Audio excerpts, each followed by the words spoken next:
only have one card going around today, but it's a very special card, so make sure you sign that. We do have some announcements today. Things are happening. It's summertime.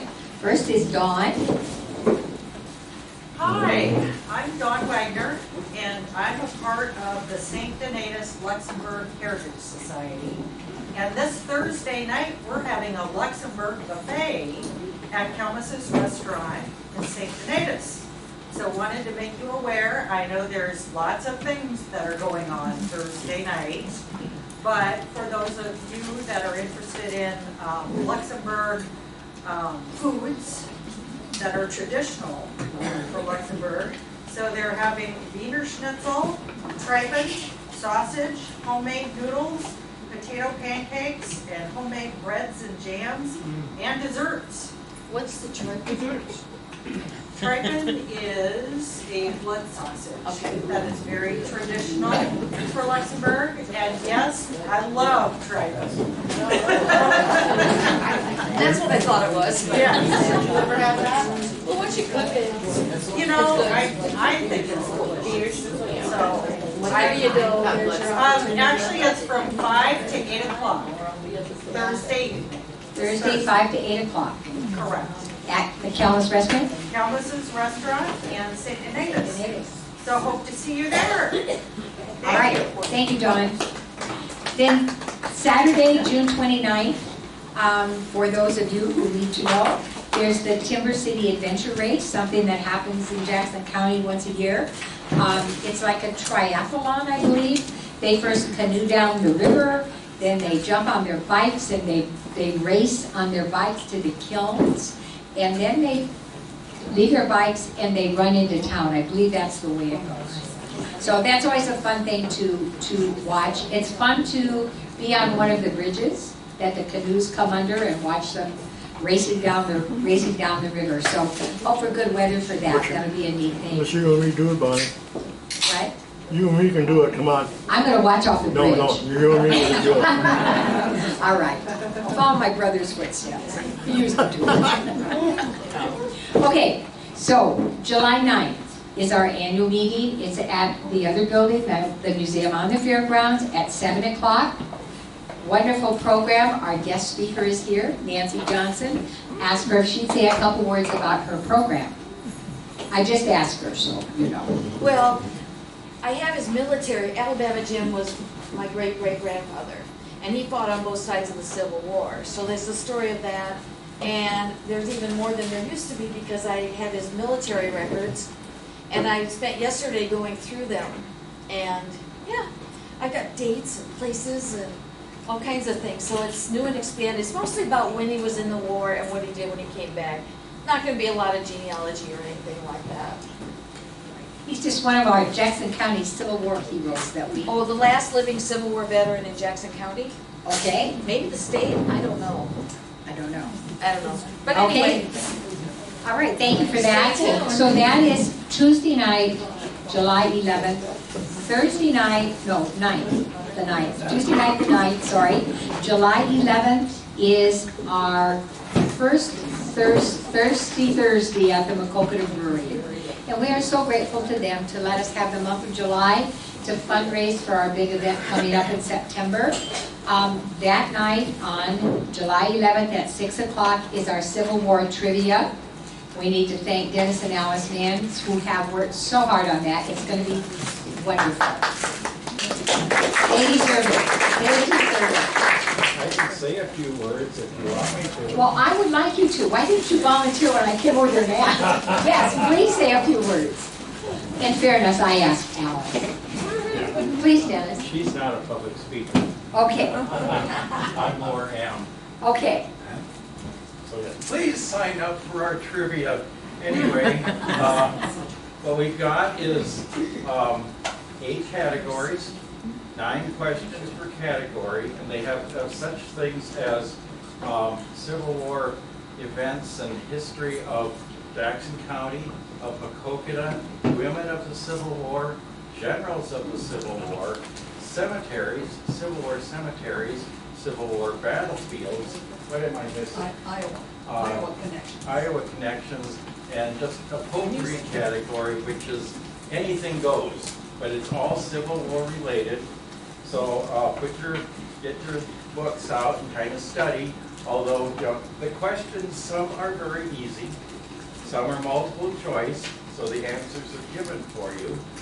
Some are not so easy, but that's to keep the experts on their toes. But we guarantee a good time to be had by all. When? Thursday, July 11th, 6 o'clock at the Macokota Brewing Event Room. Oh, $1 per person, $10 per person. So tables of 2 to 6 people. And then we have small mulligans, $1 each, up to 8 of them. And you can use these 1 per round for a question that you're unsure of, and you'll get the answer credited to you. And then we also have doubler stickers available for $5 each, which you can use once per game, or once for the evening.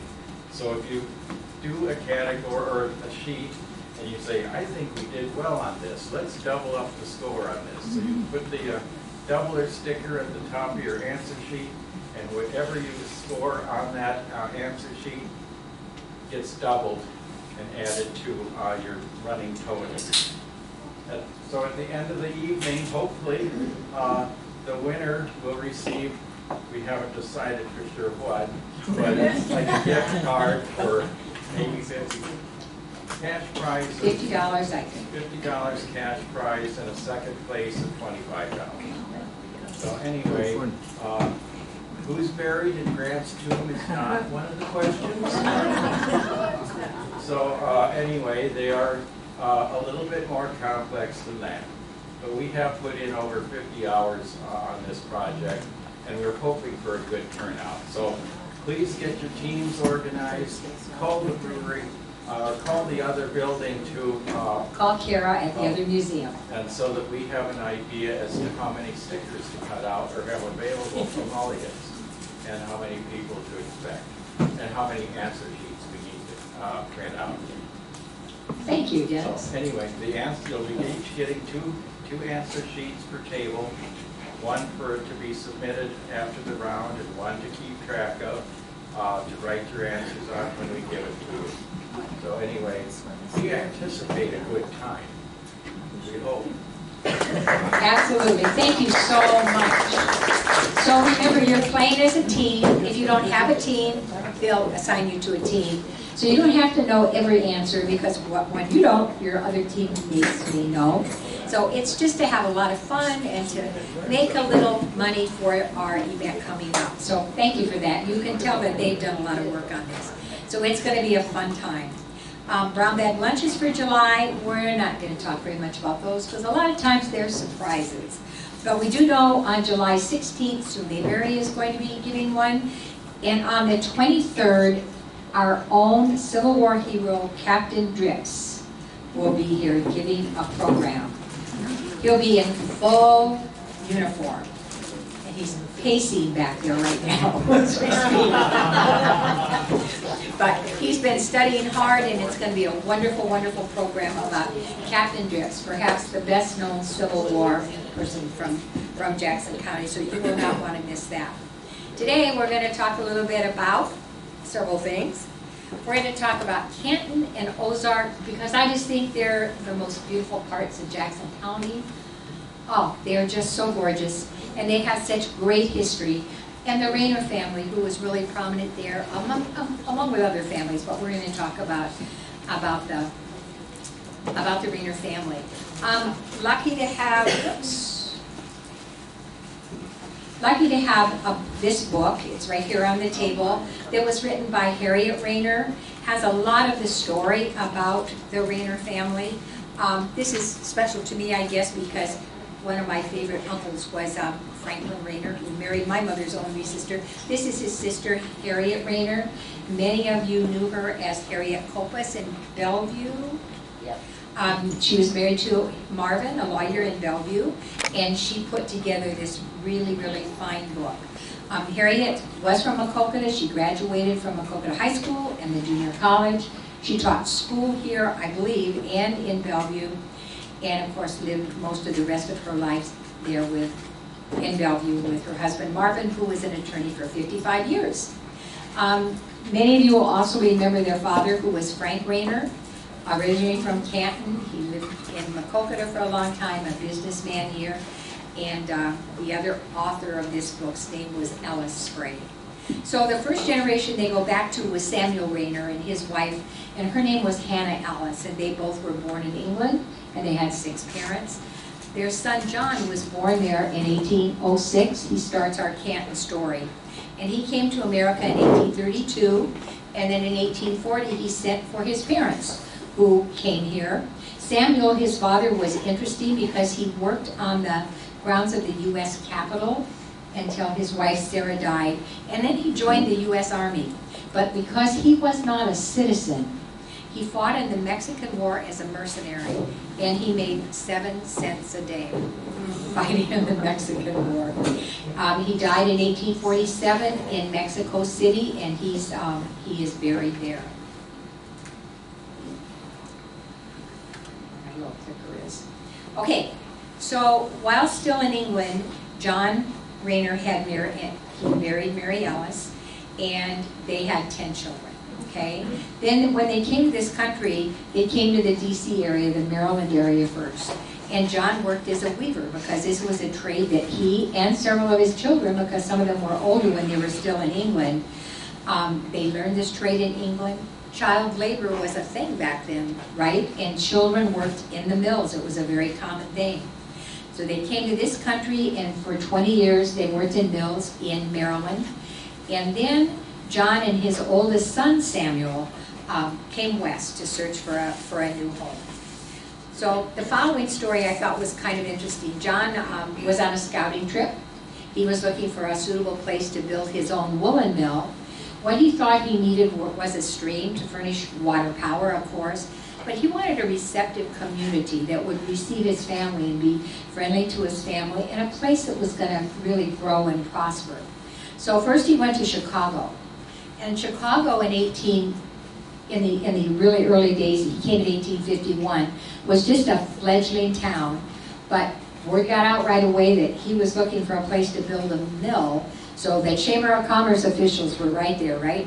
They were trying to persuade him to locate his woolen mill somewhere in Chicago. And the enticements that they offered him to stay there were very attractive. But after reviewing several locations that they proposed to him, and looking over the town in general, he turned them down. And he told them that he was not raising his family in this swamp. And he moved to Iowa and located in Iowa. So this man, Ann Knight's familiar with this man. He is a relative of hers. And his name is John Tomlinson. He is in our Hall of Fame. And John Tomlinson at that time had a woolen mill in Canton, Iowa. The Rayner book tells this following story about this. It said the Canton Mill and Dam were originally started by a man by the name of Richard Waller on the South Fork of the Maquoketa River. When the dam was completed and the mill was underway, it was discovered that it was built on land not belonging to Waller, but belonging to John Tomlinson. So Waller moved 3 miles to the north. That put him on the North Fork of the Maquoketa River. And he built the Ozark Mill, and Tomlinson worked to complete the woolen mill at Canton on the South Fork. So we're going to look at Canton just a little bit, and this is kind of to let you to know that we don't have as many pictures of old Canton as we would like. And so if any of you have any that you could share with us, that would be a good thing. But in 1850, Canton was a small village. It was already 15 years old in 1850, and there were 150 people approximately living there. Already, it had a flour mill, the only grist mill within 20 miles, 2 general stores, and many acres of good timber. And it was a center of trade. And that's kind of surprising, but it was one of the first settlements west of the Mississippi. It was actually, at this time, larger and more developed than Chicago. And that's a picture of of Canton right there, back in the day.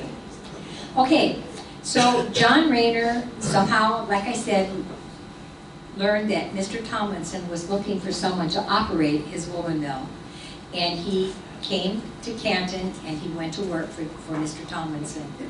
Tomlinson provided the mill and the money to set up the operation, and according to a family letter in the book, he entered into a contract with Tomlinson for 5 years. He was to supply the water power and the machinery of the place.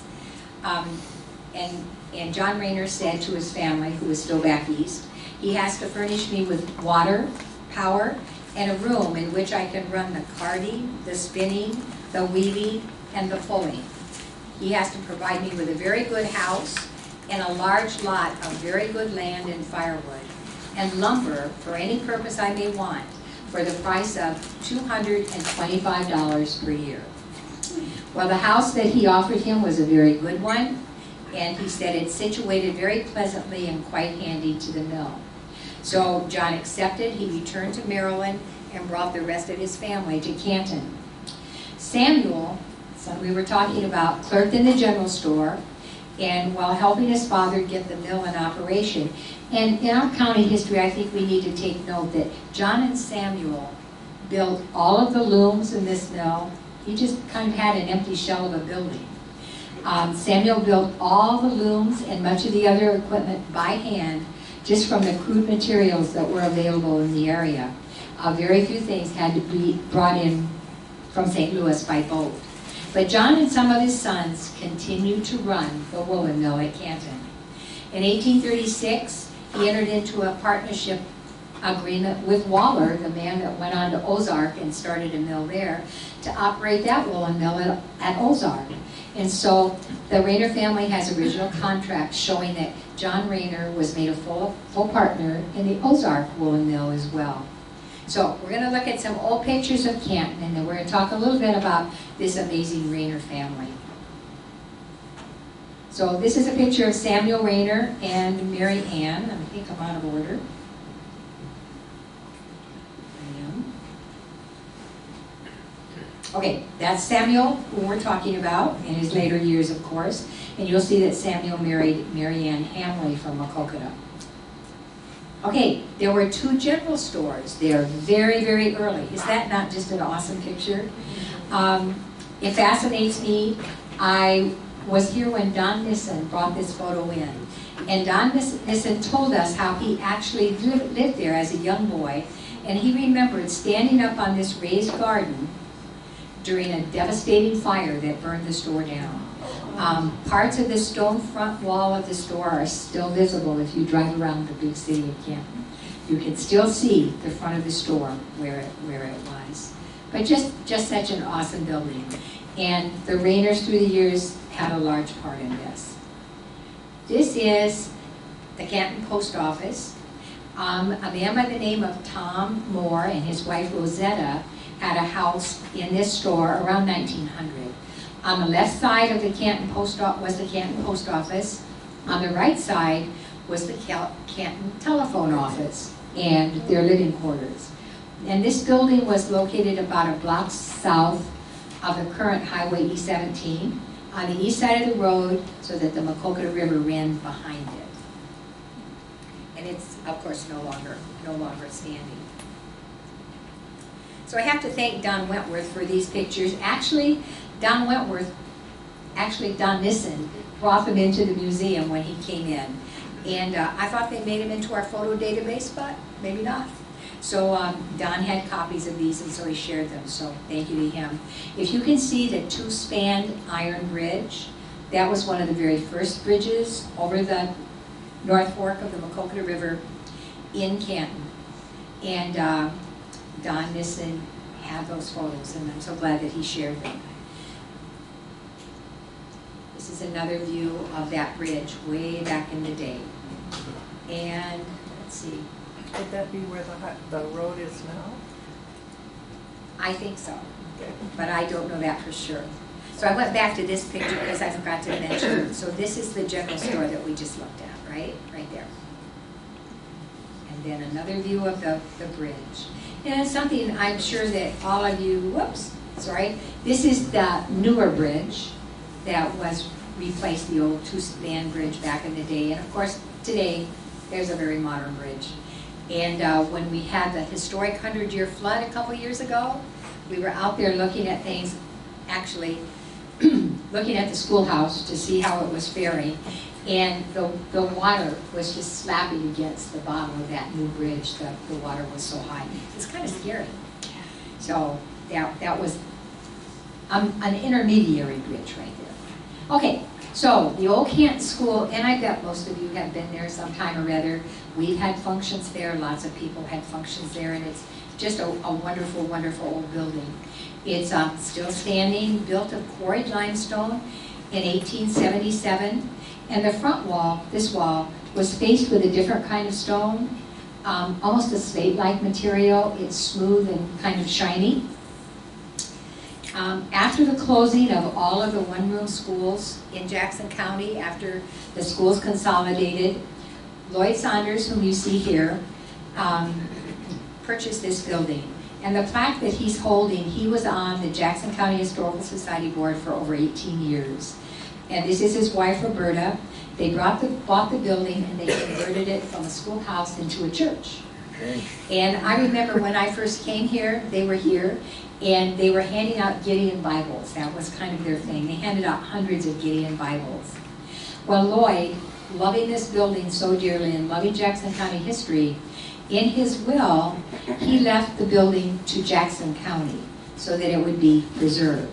Well, because it belongs to Jackson County, right, it's taken care of by Jackson County Conservation, for which we're very grateful. But Lloyd donated a large sum of money to the Historical Society so that we could take care of this building. And I can tell you, so with upkeep and flood damage and things like that, well, I can tell you it's a little difficult to take care of a building that somebody else owns and somebody else is taking care of it. It's been a real challenge, so I don't think he thought that one through too well. But anyway, I can see the reason for him doing it. He was a member of the Historical Society for such a long time, and I think he thought that we would give it special, tender, loving care that maybe in a busy government office it might not get. But we did a few years ago fund and oversee the addition of a new shake roof. You can see in this picture it looks like it needed one. But we love this old building, and it still needs some tender, loving care, I will tell you. This again is the front of the schoolhouse with a completely different type of brick. I'm not sure you can see the date above it, and I believe this almost looks like a Sunday school class, but I think it's too early for that. The gingerbread is still preserved, and it's been kind of redone in places, and it's just a very beautiful old building not far from the river. And when they have a flood, this building does get flooded. So we do our best to take care of the old Canton School. And many of you may be aware that when we built the combine, the train car, we were looking for historical things to put inside. So when they returned this from a church back to a schoolhouse for tourism purposes and things, we got the pews from the old church. And that's what our volunteers cut down and used for benches in our train car out here. So we preserved some of those. Okay, so this is just a later picture. It says that it's 1915, still showing some of the buildings left at the Canton Dam, and you can see the dam back there. Supposedly this is the grist mill. And so, like I say, Canton was quite a milling community. But by the turn of the century, its heyday was kind of over. Railroads came in 1870. Railroads passed by Canton, and like most little towns that railroads passed by is not the right word, where railroads did not go to, they gradually faded away, and that's what happened to Canton. Okay, so back to the Rayner family. In 1868, John Rayner, first one who came over here, took over the operation of both the Canton and the Ozark mills, and he made his sons, Samuel and Franklin, partners. But the sons soon moved on, and John owned and operated both of these mills until his death in Ozark in 1879. John and Mary are buried in Mount Hope Cemetery, and just a little side thing, they watched 4 sons go off to the Civil War, at least we think 4 sons go off to the Civil War. You'll remember that Brandon Township sent more soldiers per capita than any place in this country. We need to be really proud of Brandon Township. One interesting occasion that we read in this book was when John and Mary, in their home, they had a Christmas celebration, and all 8 of their sons were present, and they celebrated together after the war. And this is, you know, it's specifically significant. 4 of them fought for their country. 2 of them were in the front ranks of Sherman's army as it marched down Pennsylvania Avenue in the grand parade at Washington when our soldiers were all mustered out. So that was a pretty special thing for Jackson County soldiers, and he had 2 sons that were in there.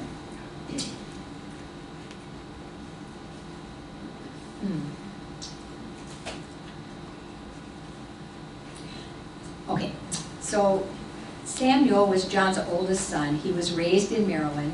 He was actually a twin, but his sister died at birth. So there were 10 children, 2 were girls, 8 were boys. His oldest son, John, was raised in Maryland. Like I said, worked in the Canton store, married Mary Ann Hambly in Macokota, and then they moved to Nebraska where they homesteaded. Now the Ginnies, and I'm so grateful to them, they've shared some of their Civil War research with us. The Ginnies have evidence that Samuel served as a private in the Civil War, but maybe not from Jackson County, maybe from a different place. And it was interesting to me because in the Rayner book, they talk quite a lot about the service of each of their sons in the Civil War, but when it comes to their oldest son, he's not mentioned. So, I mean, he's mentioned, his service in the Civil War isn't mentioned, but there's a picture, as you can see, of his stone, and it says Company M, 9th Iowa Infantry. So the second son, and we're just going to go through these sons quickly, so you will see kind of what the difference that they made maybe in Jackson County. George was the first son that was born in America, and by the time they moved to Canton in 1851, George was already 17 years old. He taught school, he clerked in the general store, and he is the one that bought the original 160-acre Rayner farm, the Rayner Century Farm near Canton. And in 1868, he acquired the Canton General Store, and he was a merchant there for 20 years. He was Justice of the Peace in Canton for 6 years, but then he moved away, but he's still buried in Canton. Francis was a scout, and so this is another thing that's kind of confusing. He was a scout for government wagon trains during the Civil War. So I think he's not listed as a veteran because I'm imagining that scouts were contracted to work, so he's probably not counted as a son that was a veteran of the Civil War. I'm trying to figure out which of these 4 that they all say 4 sons were in the Civil War, which sons were they? So I think he's maybe, though he certainly helped with the Civil War, I think he probably wasn't counted as a veteran. He made his first trip to Stockton, California in 1861, first year of the war. And we talked a couple weeks ago about the wagon trains that went out there. He was a scout for the wagon train that brought the gold back for the Union armies that supported the war. And he made other trips, but in his later years, he ended up living in Stockton, and a couple of his brothers also moved to Stockton, so you can see part of the family went that direction. Anna was the only daughter. She married and moved to Mason City. John grew up here, did a lot of things here, but also ended up living in Stockton. And then we come to, I hope, I did something wrong, sorry. We come to Franklin Rayner. Maybe I don't have my pages in order, maybe? That's what happens when you do things at the last minute. Okay, we'll talk about Dr. Franklin Rayner, because he's my favorite. Because my favorite uncle was named after him. So, Franklin Rayner was born in 1841, died in 1926. He came to Jackson County when he was 10 years old. Franklin taught school in the Canton area for some time before going to military service. After the Civil War, he returned to Maquoketa, and for a time he taught school in Maquoketa. He then studied medicine at the Rush Medical School and became a doctor in the Epworth area until his death. He was one of the founders of the Epworth Academy, one of the earliest schools of higher learning in Iowa. He married Sarah Hamley. They had 2 daughters, Minnie and Alice. Died in 1927 at the age of 86, and he and his wife are buried in Mount Hope Cemetery. He was just, in reading lots and lots of things about him, he was just an amazing man. He was always known to people as Uncle Doc. I don't know quite where they got that, not only his family, but his friends. And here we see a picture of Franklin Rayner in later years, but in his old uniform. The reason we know so much about him is there was a lady by the name of Dotha Foote Reeder, and she was a journalist student from Columbia University, and she chose him for one of her classes to do a personality sketch. And it was printed later in the Excelsior newspaper in Maquoketa, and later in September 8th of 1961, it was reprinted in the Jackson Sentinel.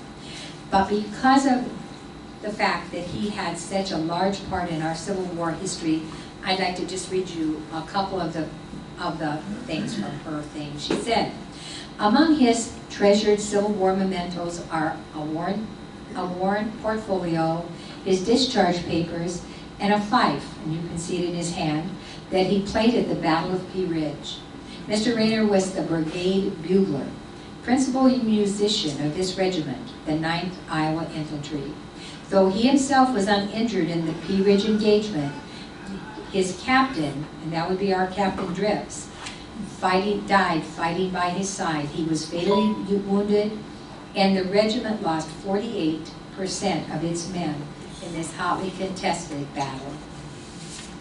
So that was one of her interviews with him. In the other one, and we have Helen Rockworth to thank for the story of this wonderful flag and its connections to Jackson County. So this is the other thing she said. So as she was interviewing him, then he tenderly took from his box of war relics a tiny glass bottle. It contained a scrap of red cloth. This, said Dr. Rayner in explanation, is a piece of our regimental flag with a bit of its gold bullion fringe. It was almost torn off, barely hanging to the flag by a thread, when I asked the commander if I might have it. A stand of colors in the Army, you know, consists of 2 flags, the Stars and Stripes and the regimental flag, which is a banner with a chosen emblem on it. The Greyhound was our emblem. We were called the Iowa Greyhounds because we were such famous marchers. For some time, our regiment had no stand of colors, and when this became known, some patriotic Boston women secured one for us at the cost of $700 and came to Helena, Arkansas to present it to us in person. And then he goes on to talk about the difference in morale that it made to these men to actually have a flag, a standard for them, and the lengths that they went to preserve it. And hopefully we're going to have a program about that one of these days. Okay, so that's our Franklin Rayner, one of the real heroes of Jackson County Civil War history. And now Marcus Rayner, the next son. Marcus was the 7th son, and he enlisted in the Civil War in 1862, according to Find a Grave in the Genies, and he mustered into Company A of the 9th Iowa Infantry that fought at Pea Ridge, and he was wounded at Bentonville during the end of the war. This photo of the monument indicates that he was in Company M of the 9th Iowa Infantry, and it does say that he was mustered out and re-enlisted, so we don't know whether maybe he was re-enlisted in a different organization. I don't know why there's a difference there, but there's records on both sides of the thing. So he came home, he married Emmeline Hamley, a sister of Sam Rayner and Frank Rayner's wives. and thus 3 Rayner brothers married 3 Maquoketa Hamley sisters. Marcus worked with his father at the Ozark woolen mill, except when he was in the Army until 1878, when he moved to Maquoketa, and he ran a grocery store in Maquoketa at that time. Then in 1880, and again, thank you to the Genies for this, in 1880, he bought a drugstore in Baldwin, and he moved there. And in 1884, he owned it for 4 years, and then in 1884, he moved to Broken Bow, Nebraska. So that was Marcus Rayner. So a whole part of the family then ended up in Nebraska. Part of them went to California, part of them ended up in Nebraska. Another son, Henry Clay Rayner, was only 5 years old when he came to Jackson County. He grew up in Ozark.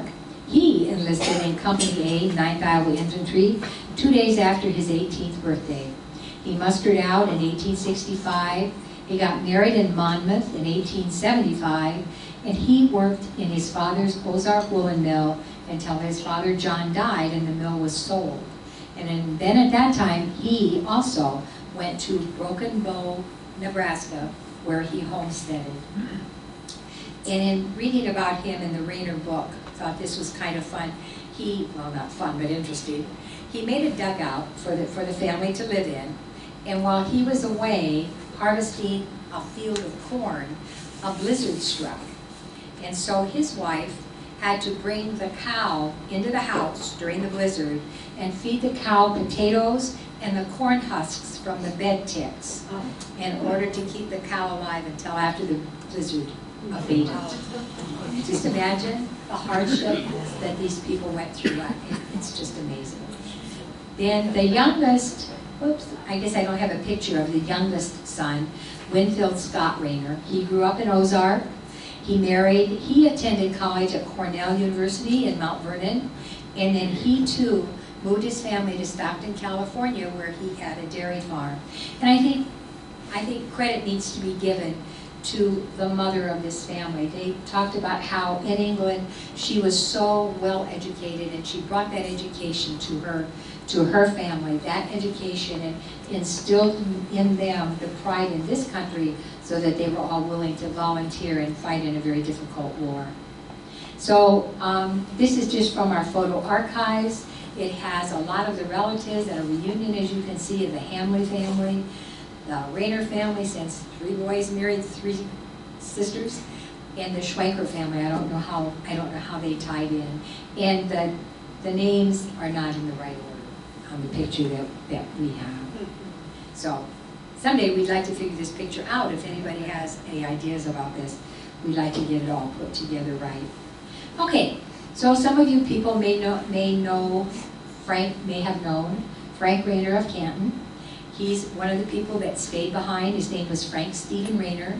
He was born in 1889, married Nellie Cruz of Hale, Iowa, and they had the children, Franklin, who was my uncle, and Harriet, his sister, who wrote the book.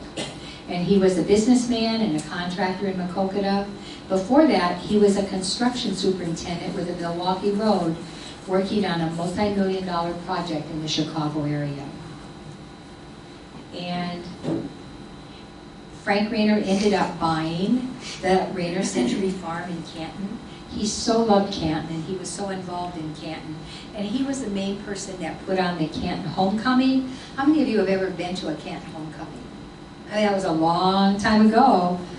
I was at several. I was very lucky, but it was a long time. When I went. Yeah, you would have had to have been. Yeah. So every year they had a Canton homecoming, and they were quite something. People came and they performed. The Drippolators were there performing, and Lizzie Brockman, our friend Lizzie Brockman, who lived in the cabin near Canton, that jigged up until her like 98th birthday. She was part of that. It was just a wonderful, wonderful time. And thousands of people, were told, went to Canton to attend the Canton homecomings. Anyway, Frank Rayner ended up buying farms on both sides of the Maquoketa River at Canton. One was a Century Farm, and that stayed in the family until Frank died in 1965. Now, Frank, I didn't keep track of Frank. Frank, I think, was married at least 4 times, I think. And some of his descendants still live in this area. But we'll remember him for the Rayner Vault Company, okay? The Vault Company was located on Monroe Street in Macokota, and it was there for over 35 years. They made the cement vaults for the funeral burials, that the casket went in and then it went into the ground. They had quite a wonderful business, and then they opened a branch of the business in West Union, Iowa, and then his son, Franklin Rayner, my uncle, went to run the one in West Union. That's kind of ironic because my father's family came here from West Union and they went there, so it's just been kind of funny. Anyway, it's just, they've just been a big, big part of Canton, the Rayner family. Is that building gone now? I think so, and it'd be down sort of where city limits is. Help me out with this. I think down where city limits is, the house that they lived in, the Rayner house, was a little bit up on the hill on Monroe Street, I think. It still stands there. I remember it as always a white house, and it had forest green trim and 2 little columns out in the front, and they lived there for many years. Where's West Union? It's in Fayette County, up in northeastern Iowa. Yep, yep. And so it was just a neat family. There's still some members of the family left, of Frank's family. Some of you remember Donald. Donald worked at the post office, is that right? And there was Harlan. I don't know that I remember Harlan. Harlan was his dad. Harlan was Don's dad? Yeah. Okay. Can you tell us anything else about the family? See, my mom was Evelyn. She was the oldest daughter. Oh, And we had Rosemary, a daughter, and then we had Jim Evelyn, Rosemary, and Jim were daughters. and Norma Norma, and Faith. Faith, okay. And so Faith was one of the younger ones, and she married Wilbur Grover, I remember. Little Grover. They Yeah. still have the house that Harlan lived. Okay, on Grove Street, is it? On Pershing, no, no? Dearborn. On Dearborn. Yeah. I was in the neighborhood, right? Okay. All right, so several members of that family are Yes. still here, correct? Yes. Okay, thank you for that. Barb? Don Rayner was not his son. In his obituary, it says he, Stephen, Franklin, and Harriet, and Art. Doesn't say anything about Don, or as a survivor when he died. I don't know. Don was Harlan's son, Don was Harlan's son. my grandpa. Okay. It's just, we need to get this family all straightened out. Thank you for that. Okay, so I have just one more picture to show you that I'm asking for help with, okay? Also asking for help in collecting some more historic pictures of this beautiful part of our country. We don't have nearly enough pictures of Canton and the old mills, and the same is true of Ozark. We have very, very little, but I have one more picture if I can. Oh, sorry. That's another view of the concrete company, the Rayner Variable Bulk Factory that became Iowa Concrete. And look at this wonderful street that we had in Macokota, Adams Street. And it says that it was embedded, I guess that's what you see right here, embedded with railroad ties. I don't know. But anyway, 1957.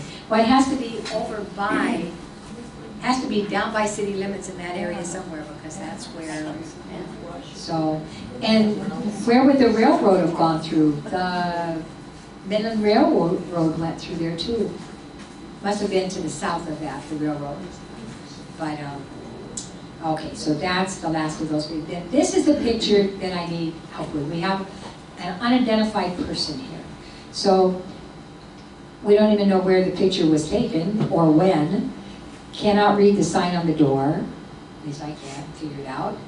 And this little group of people. So, front row is Bob Ralston, John Roussis, right? And this is my uncle Franklin W. Rayner, the one that went to West Union. And then Dr. Delschow, And this man, we're trying to figure out who this man is. If you don't know who this man is, and then this is Frank Rayner. So if anybody has any ideas, we'd like to give this picture also. Okay, we have just a little time left, and I wondered if anybody had comments about Ozark or Canton or anything that we've talked about. Anybody have any thoughts, ideas? Please. Yes, the Rayner farm that was purchased back in the 1800s. The Century Farm? Mhm. Okay. Where was that physically? What direction? Do you know, I guess I can't tell you, it just says that he owned farms on both sides of the river. And in my head, I don't know that. We did have the picture of the farmhouse, but that doesn't tell us much. And it must not have had anything to do with the house that he was given to come, that the first son that came in was given to, must have been completely different than that. So I don't know if anybody has any ideas about that. My great-great-grandfather was a doctor, Dr. Belden, Dr. Belden? Dr. M.J. Belden, Okay. and I don't have a clue where I got this, but I have a partial article by Bill Windrum, Okay. and there is a picture of his office in Canton. In Canton. He was a doctor in Was a Canton. doctor, and my great-grandmother was born in Canton, but they're now up in Hong Kong. Okay. All right. Could we have a copy of that for Absolutely. our records? That would be great. It was certainly an up-and-coming community, and it's hard to think that little Canton back in 1850 or 1851 was larger than Chicago at the time.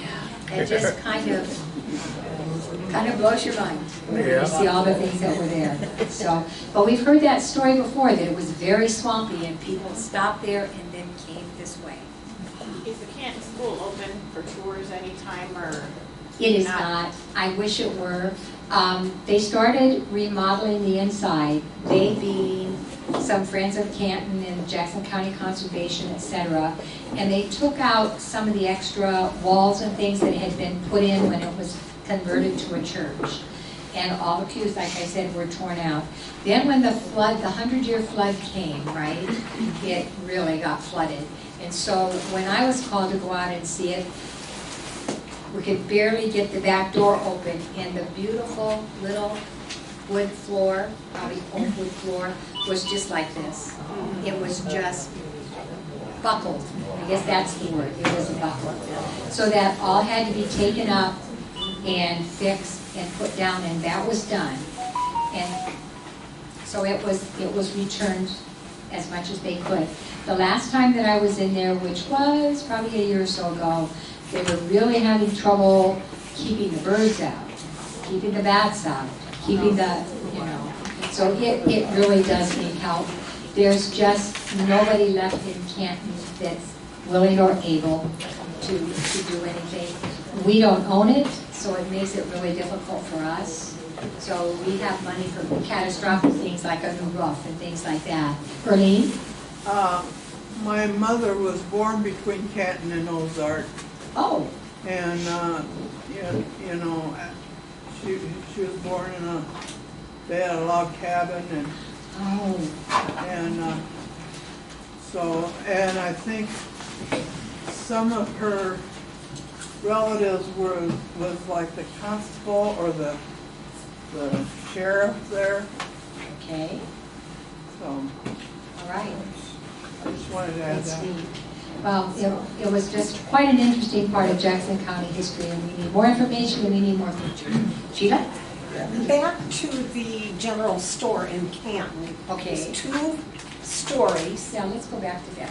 And am I dreaming this, or was the upper level like a hotel at one time? I'm sure it probably was used as that. I don't have specific information, but it was used for so many things. It's such a beautiful building. Look at that. Was it a dance hall? It was there so many years. Do you think it was a dance hall? It was there for so many years. It was such a fine building. I'm sure it was used for many things. And we do have one picture that I didn't put in. It was after the fire, and this was just a shell standing there. And it was just so sad, but you could still see it. But the rubble is still there, and part of this little wall is still there. But what a beautiful place it must have been. So lots and lots of businesses were there, and it's good to know there was a doctor. They had a doctor. That is neat. Okay, no more questions? No more additions? I'm open for information. You want to see the flag? Oh, thank you. Yes, let's look at the flag. This flag has a tremendous history of Jackson County. And I'll just quickly tell you what I remember, what I know. So our men went off to fight at Pea Ridge. Most of the Company A of the 9th, Ontario, correct me hopefully.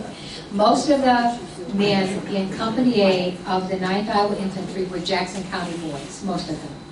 And that doesn't mean that all Jackson County boys were in this unit, but many of them were. And they went off to fight, and they had no flag. They were given uniforms, they were given rifles, but they had no flags. And they felt lost, kind of, without their flag, because that was just an emotional strength to them, I think. So one of the young men that was in the unit had a sister that lived in Boston, and he had been wounded and he was in the hospital. And he wrote to his sister in Boston, lamenting the fact that they had no flag. So she got some of her friends together, and they made this flag. And they got it all done, and I don't know whether they made the stars and stripes, the American flag that went with it, the two flags. And they traveled to Arkansas, and they presented it to the unit. And they took it first to this young man that was in the hospital, and they wanted him, they showed it to him, they wanted him to be able to make the presentation to the unit, but he was too sick to do that. So the commander said, let's just wait until you're better and do it. And he said, no, our men need this flag now. And so they did it without him. He did recover. Eventually, he became a clerk in the quartermaster's office.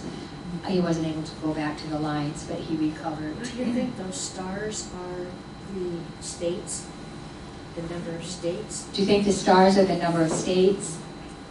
I wouldn't start that. I don't know. It should be. Yeah.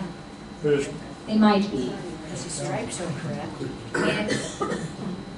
And it says Pea Ridge along the side. Terry, can you tell us the difference between a brigade flag, this kind of flag, and a regular? Well, battle flags is not exactly the same as standard flag. Okay. For a lot of reasons.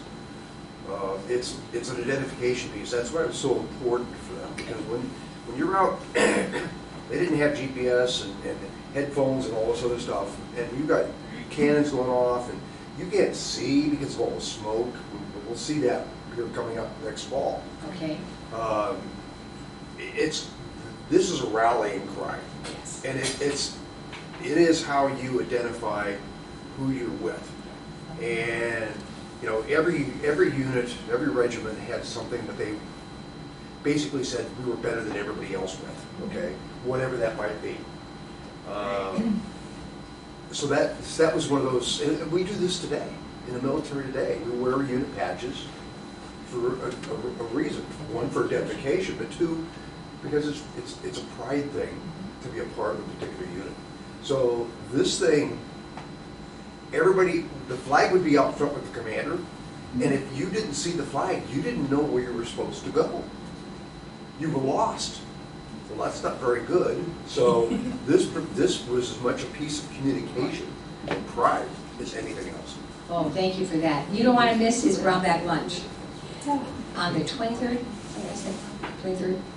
The rest of the story about the flag and its connection to Jackson County is, like Terry said, they had it up there on the very highest. So during the battle, the color bearers took the flag up to the top of the ridge and mounted the flag. And then they were losing the battle, and the Confederate forces were coming. You did not let the Confederate forces capture your flag. So the first color bearer reached up to take down the flag, according to the story. He was shot in both shoulders maybe and fell to the ground. So you see the stain. We believe that that stain is his blood, and he received a Congressional Medal of Honor, I believe. Yes. For He was not from, he was in Company A, but he was not from Jackson County. from He was from Bennett Fayette. County? Okay, Fayette County. Fayette County. Okay. Then he fell to the ground and he couldn't move. So the next man up's name was Otis Crawford, relative of Helen Rockworth, one reason that she's so interested in this. Otis Crawford climbed up the ridge and tried to take the flag, and he was immediately shot, I think, in the hip. And he fell, also on the flag, but he was determined that that flag was not going to be captured. So he looked down behind him, and he could see the adjutant over off to the side, and there were several men in between. So it said very softly he called to them. I mean, he didn't want to be discovered, I imagine. And he got their attention, and with his one arm and good leg, he was able to push the flag down the embankment. And one by one, soldiers picked that up, and they got it to the adjutant, who took it off the flagstaff and folded it and put it in his blouse to protect it. That's how the flag was saved. Otis Crawford, who was the second man up there that did this, was a 20-year-old soldier from Maquoketa, Iowa. So we have such a connection to this wonderful flag. If I'm not mistaken. I'm sorry? That was, I believe, in Vicksburg. You're right. It was not at Pea Ridge. It was they didn't have the flag at Pea Ridge. No. It was at Vicksburg. And so we have such a connection to this flag. The flag was then, after the war, most flags went to the State Historical Society, to governor, that sort of thing. The men in this unit did not want their flag to go there. The government had not given them a flag, first of all. It was made by these wonderful ladies far away in Boston, Massachusetts. They wanted the flag to go back. So this flag was sent back to these ladies, and they had it for many years. And when finally the last lady who had a part in this was old, she wanted it to go back. So she sent it back to the Iowa State House, and it was restored as far as they could, and it was put in on display there. So it is at the State Historical Society with many other battle flags of its kind. But it's just interesting also that our Franklin Rayner had just a little remnant of that flag that he asked for and was given. Many, many people asked for pieces of this flag, and the only piece that was recorded that they cut off the flag was for a mother who came crying to the commander and said she had just lost 2 sons in the battle, and he gave her a little square of the material. But I can see this beautiful old flag. They did DNA testing on the blood stain on the flag, but by the time they had done this, it was so degraded from elements and time and everything that they could not make a positive identification. But so I'm hoping that at one of our Thirsty Thursdays at Maquoketa Brewing, we're going to have a program at one of the food, and I'm hoping that it can be a program about this wonderful battle flag. We asked the State Historical Society if we could borrow this flag. Well, as you can imagine, it's a very precious thing, and they never answered us. I have a feeling that the answer was no, and they just didn't want to tell us. We never heard. No, But- no, the hell no. That's probably right. But I asked, I am brazen. But Helen Rockworth, to her credit, wrote to them, and she got a very fine digital photograph of the flag. And then she took it at her expense somewhere in Davenport, and she got a copy made, and I know Terry has seen it. Those of you who helped with the courthouse exhibit have seen it. She had it framed, and that is so realistic that at first glance, you think that you're looking at the real flag. And so we have that. It's on display at the courthouse right now, and when this muster is over, it'll be hanging back in our exhibit down at the main museum as part of our exhibit. So, anyway, I've talked too long. Thank you so very much.